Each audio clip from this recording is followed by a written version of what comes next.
Here we go. You ready? Over to you, Zainab.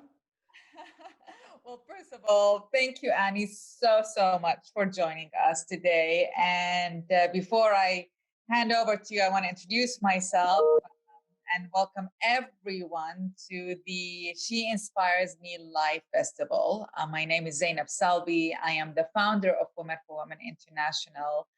And that started a long time ago. And I am having the privilege and the excitement and the honor today to be in conversation with Annie, a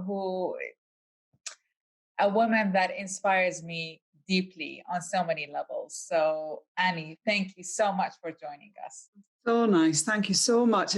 I'm embarrassed when I hear a beautiful introduction like that, but I thank you so much, Zainab. And obviously, the feeling is mutual. I have the deepest respect for you, everything that you've done, everything that you represent. I want to say that you do inspire me on a daily basis. When I look at your Instagram, it feels like I come home. So thank you. Oh, thank you. I do the same when and we're talking about inspirational women. So talking about that, Annie, what was like, I'm always curious because, you obviously have so many different careers and identities within the career itself and your life. But when it comes to speaking up and activism, and particularly, I don't know if it started with women's rights or with other issues, but what was the moment in your story, in your past, that was the turning point? And you said, I have to speak up. Well, you're right. I mean, I always use my voice all my life. The voice and singing is just something so natural to me. It just came. It was already there for as long as I can remember, not knowing that that voice could be developed, not knowing that there could be a future in it, not knowing anything at all, as we don't when we're born in our situations and our circumstances. And our parents are saying, you must study, you must, the future, when you grow up, when you're an adult, it's going to be like this, it's going to be like this. And of course, there's a narrative that evolves over the years. And I am now 65 years old, which is really quite some age to exist. If you look at the lifespan of how long people live, 65 in some countries is really quite elderly. But I feel as if you're right, that I've lived different lives. And yes, there was a point when my singing voice was a platform. And I was invited to take part in the launch of Nelson Mandela's HIV/AIDS Foundation. It was called 46664, after his prison number while he was incarcerated in Robben Island prison. It was an incredibly moving, impactful, inspirational event, which was held in Cape Town, South Africa, where the artists who were involved, including the likes of Bono and Beyonce and Youssou N'Dour, so many incredible artists that were there, were humbled to actually meet Mandela and spend time with him. And because you need to get access to places that you normally can't go, Mandela was the doorway. He knew what was happening in his country with regards to HIV, and particularly as it was affecting women and children. And I'm a mother, so I have 2 daughters, and that is a huge, huge internal change for me. Becoming a mother was a kind of revolution or evolution in my life stages. So, yeah, performing at the event for 46664, being taken by Mandela himself and Gracia Machel, his incredible wife, to hospitals, to clinics, to townships, to children's homes. We had, in a way, the key to open the door to places I would normally not have access to.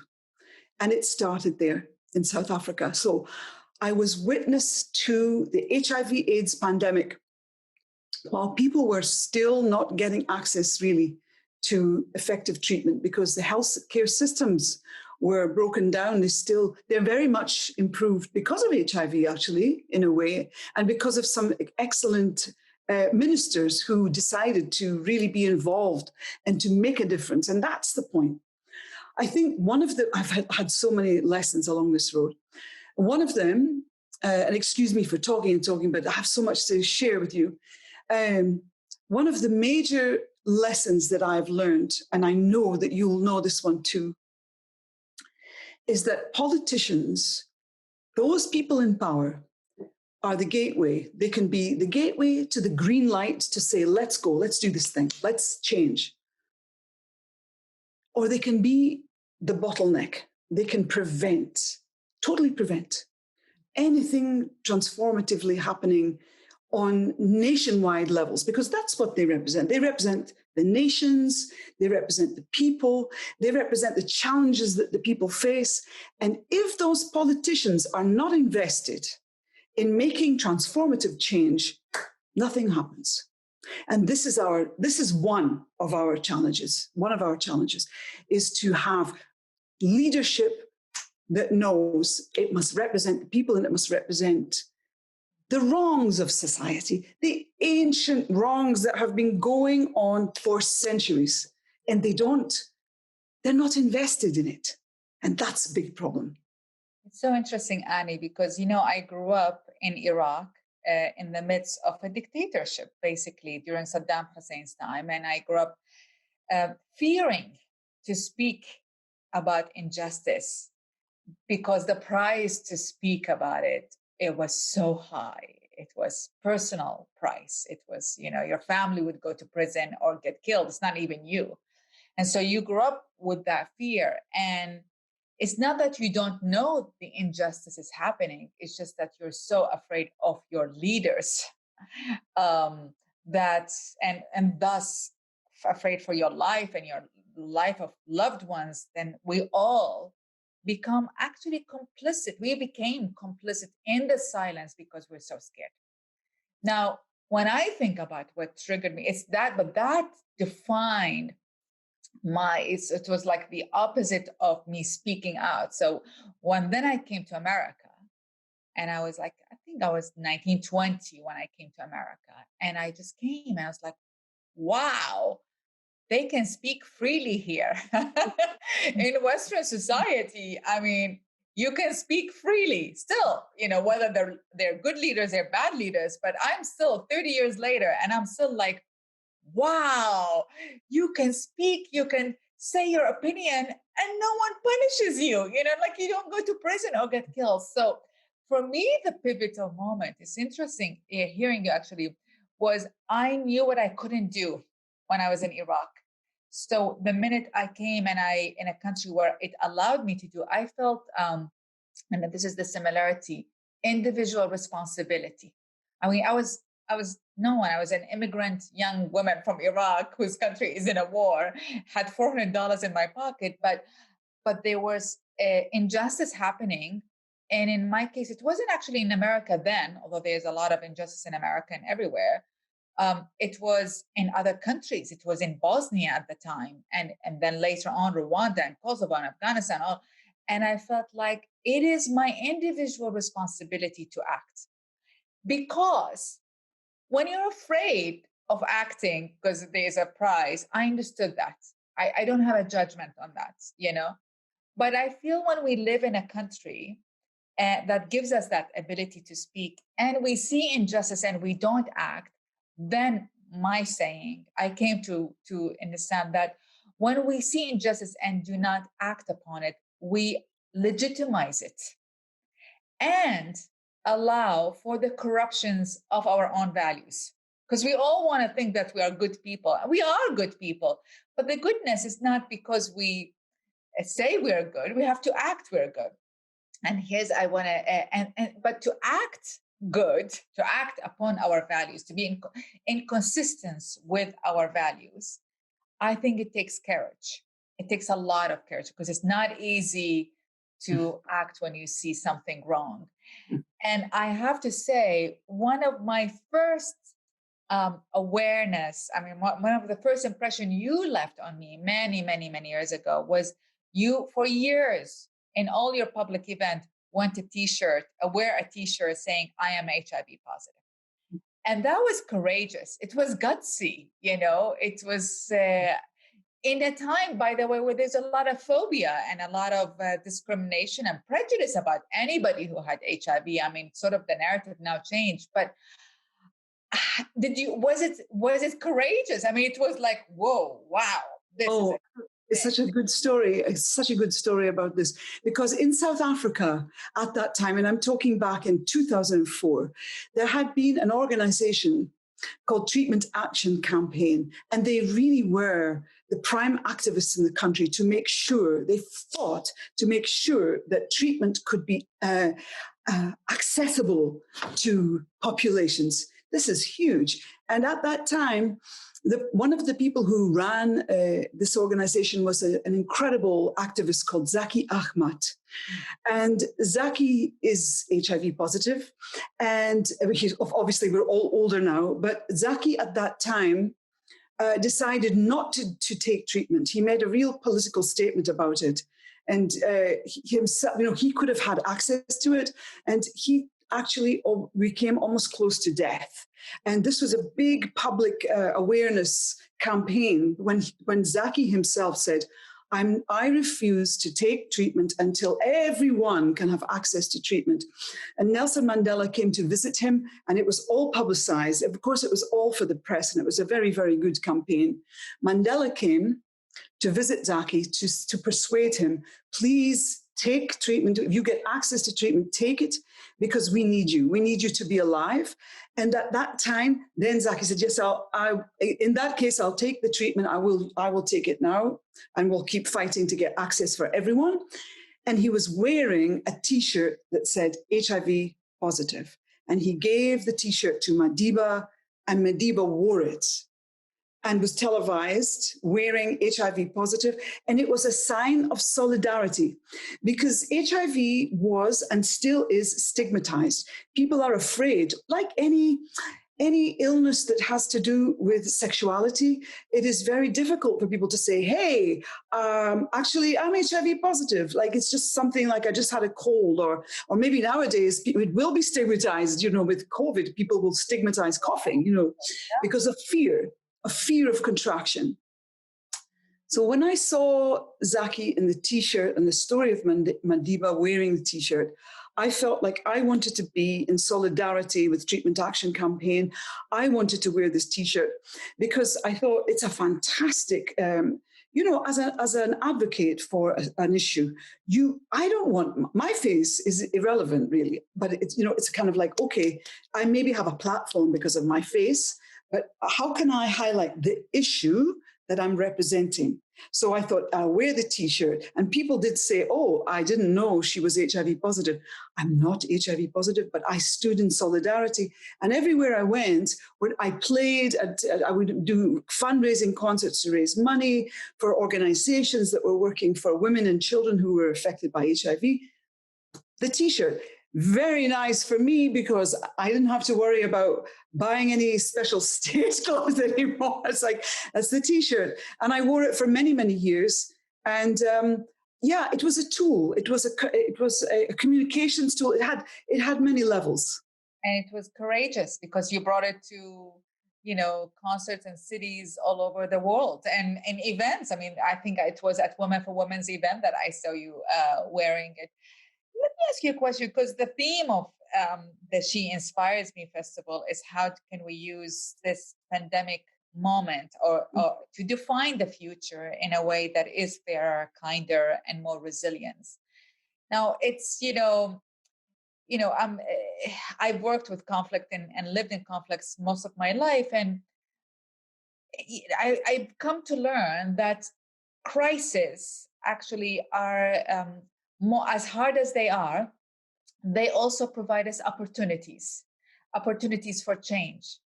For me, honestly, working in the darkest places, in the harshest places, I feel also crises, as much as they show us the awfulness of humanity, they also feature the most beautiful act of humanity. I mean, it's sort of, for me, it just makes it juxtaposition, the good and the bad. So there's all of that to say, as worried as I am about the current moment and about the future, particularly as it pertains to women, I also believe we should explore, excuse me, what are the opportunities? What do we have to keep our eyes on? Who do we need to look out for? What questions do we need to ask to make sure that we just don't make it here, survive health-wise, but then we keep on going in our normal life and forget those who are most marginalized? Well, of course, I'm not surprised that you say this, because as an advocate, maybe you want to have a glass of water. Yes. So, that's the point, is it not? That as an activist, part of what you do is think quickly. You have to think. You have to be creative, and you have to think, where could I, but you said, create an opportunity from something that looks like a catastrophe, and probably is catastrophe, definitely. But you have to see around it and think, like I said, inventively, innovatively, and creatively. And I think, what might look like a small thing, like, for example, the T-shirt that you just mentioned, it really struck me when I saw that. Something in my brain said, okay, I need to wear it. So it's like making connections. I think in practical terms, when we make connections with things and we think creatively, like, what can I do? That's a very helpful thing. And some people are gifted in that way. Some people really have the possibility to envisage, okay, we could do this. And why don't we do this? And sometimes it's audacious. Sometimes it works. And sometimes it doesn't work so well. And we will have to live with what we call failure over and over again. We will have inspirational, envisaged goals that we want to achieve, and we'll think it's like this big, here, like this big, and then really we'll kind of feel like, oh, I only did that. And I personally feel that way. I feel like, there's so much I want to see changed. It is like, I want to change the world. I don't want this world here. Just think, this is a crazy realm that we live in on this planet.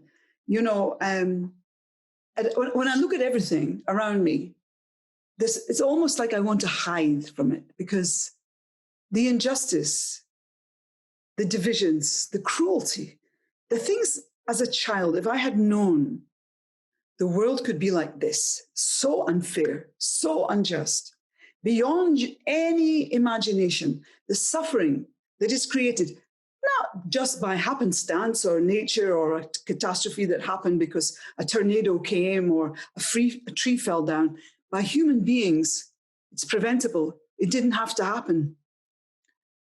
So it makes a rage.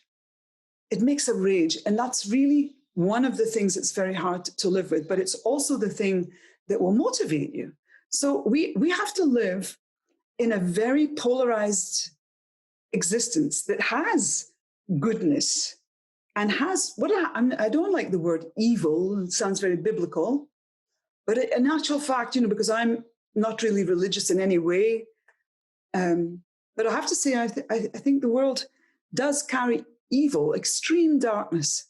And it can be very, very challenging to continue to be buoyant, to continue having the vision when sometimes the doors are slammed many, many times.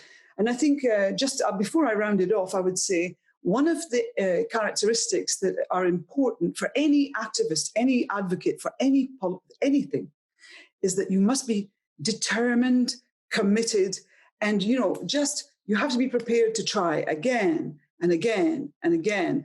And my husband, who founded an organization, says, if you were ever to write a book, which he says he never will do, the title would be Recipes for Humble Pie.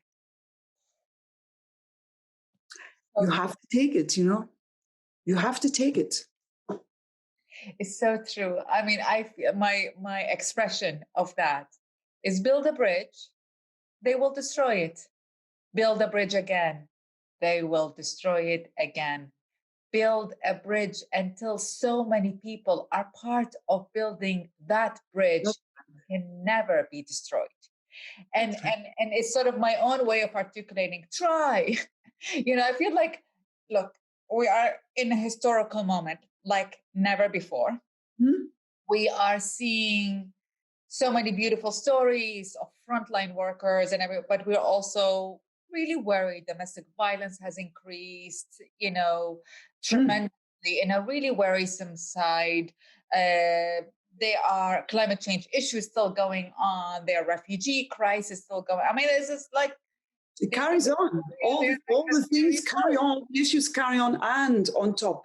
Right. But I feel like what keeps me going and what keeps me positive for me, the drive, is there's the anger at the injustice, which I think is important. Although the only addition I would have for it is that I see anger as a match, a catalyst, fire. To make me stand up, but never to keep on leading with anger. Because when one lead with anger, we risk losing ourselves in the process and becoming what we're fighting against. But I also, having said that, also in such time of worrying about the future and not knowing and all the increased violence against women, I feel it's also the time to show up. To show up. I feel like I'm never despondent when it comes to crisis. It's like, this is the time to be alive, because this is, no one knows what's going to happen in the future. My measurements for myself as an activist and as someone who is so committed to women's issues and women's equalities and rights, and to marginalized voices as well, all marginalized voices. It doesn't have to be women. My line for myself is, I shall die trying. I shall die trying, not accomplishing. Because I think you're gonna have to work, and then it gets destroyed by someone, and then you stand up and you dust yourself and try again, and you may fail again and you may try again. But I measure myself is, am I showing up in the ways I know how to show up? It's not in the way society tells me to show up. It's the way I know. It doesn't matter whether it's big or bad or small. It's just I'm trying. Am I trying? Did I speak my truth? And when it comes to the end, I was like, well, I tried. I really tried. I gave it my all.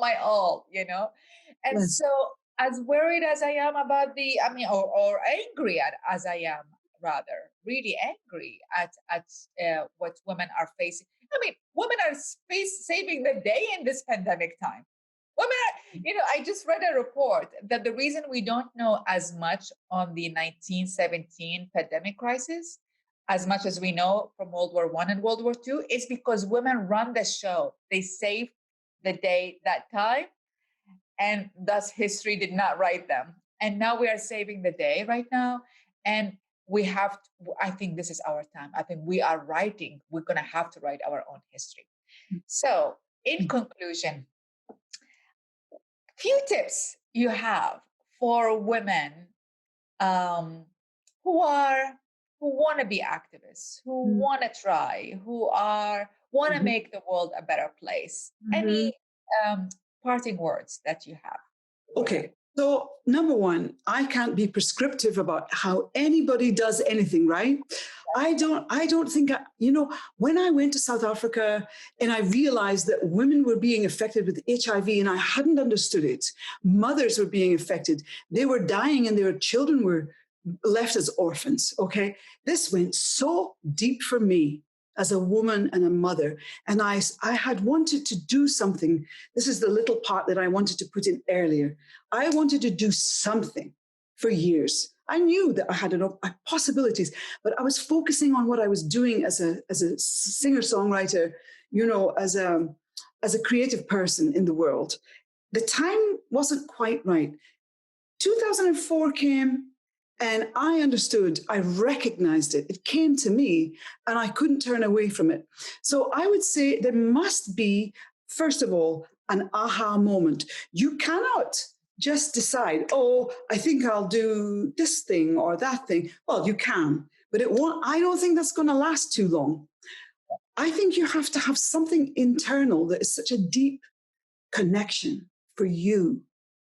What is good for you, what is right for you, it's not maybe the same thing as somebody else because we're all different. So that is what I would say. It's like, if you have an aha moment, it's very powerful, it's very strong. And then you'll start thinking, what can I do? What can I do? And it will start to obsess you. It'll start to trouble you. You'll be like, I have to do something. It's like a puzzle. I can't figure out this puzzle, right? So then, I don't know, sometimes because you're thinking along those lines of what can I do? What can I do? Something will come and you go, oh, that's the thing I think I can do. What doesn't matter. It could be something small. Very often it is. Rome wasn't built in a day, as they say, and it's true. You must start with one step on your journey. Take that first step. Get off the couch. Get off the couch of thinking complacency, just detachment. You must get off the couch. That is what activism is. It's standing up, being accounted for, and taking that first step. Go. It can be small, but know that you're doing the right thing and that it resonates with you. It's not a superficial thing like, yeah, maybe I'll do this, yeah, maybe I'll do that. No, it resonates with you. You're prepared to go further with it. And you don't know where it's going to take you, but take those steps. And then the journey will begin. And I want to ask you one more thing, actually, because in one of our conversations, you were saying, I was deeply touched by, you said you always checked about who are the people behind the scene. You would go to a nice event and you look at who are the people. The waiters, the chefs, the people at the door, the people who are in security, all these people, they're supposed to be invisible. They're making it happen. And that is like a metaphor for women in a funny way. You could say they're there, but they're invisible. They're doing what they're doing. We don't see them. It's interesting because I was really touched when you mentioned it. It's because I feel like the lesson I took from you was never just look at something at a face value. Always look behind. Always look behind. Who are the people who enable this good moment? Who are the people and how are they? Are they safe and are they not? Are they treated well and are they not? And I think that digging, that's like the sort of the investigative curiosity. Curiosity. Curiosity is a curious thing. Curiosity is a driver for me. I'm a curious person. I want to know the answers to things. Life is just such a mysterious journey. Being here, being alive on this planet is so mysterious. And so I don't have the answers for anybody, but it's certainly curiosity. If I hadn't had curiosity, I don't think I would have left my hometown. And I don't think you would have left Iraq either, right? It's true. Well, I think that the 21st century has to be the feminine century, or else we won't be. I mean, our survival as species, as humans, is at stake. I agree. The way we go about that is we need to rise, in my opinion, feminine values. And I don't know what these values, because just because I'm a woman, it doesn't mean I know these values, because we have been living in masculine world for so long, and that's also part of us. But what I do know is that one finds these values when one goes true to themselves, true to their calling. And when you find that truth in yourself, then you have to have the courage to actually live it. Yes. And implement it and show it. And it could be as simple and as big, as small or as big as wearing the T-shirt, Annie, because you did raise a lot of people's awareness, honestly, in that, and open lots of people's eyes and minds in that. When I started Women for Women, I didn't think it's going to be a big organization. I was a student, newly married, had a $400 in my pocket when I first arrived to this country. And honest to God, I had no idea it's going to end up, nor did I have the ambition to have to help hundreds of millions, hundreds of thousands of women. I just there was injustice and I wanted to do something about it. And Lord and behold, it became this mega organization. So bigness should not be the reason, or success should not be the reason, but finding that truth and having the courage to act on it is the only compass I can share with Absolutely. our audience, Absolutely. And will find her path, but find your voice. And I am not a singer. I have a horrible voice, actually, Annie. But sing your voice, whoever you are. Like, speak your voice as the feminine voice, because that's what we need to in this world. I believe. I really do. And I'm so grateful for your presence in this world, for you being who you are, for your voice, not only beyond the song, but your voice, your values. Grateful for you and for supporting Women for Women International. I really appreciate it. Goes right back to you, Zainab. It's a loop. It's a loop. We're all in it together. Yes, we are. We are. We are. Thank you. Thank you so much.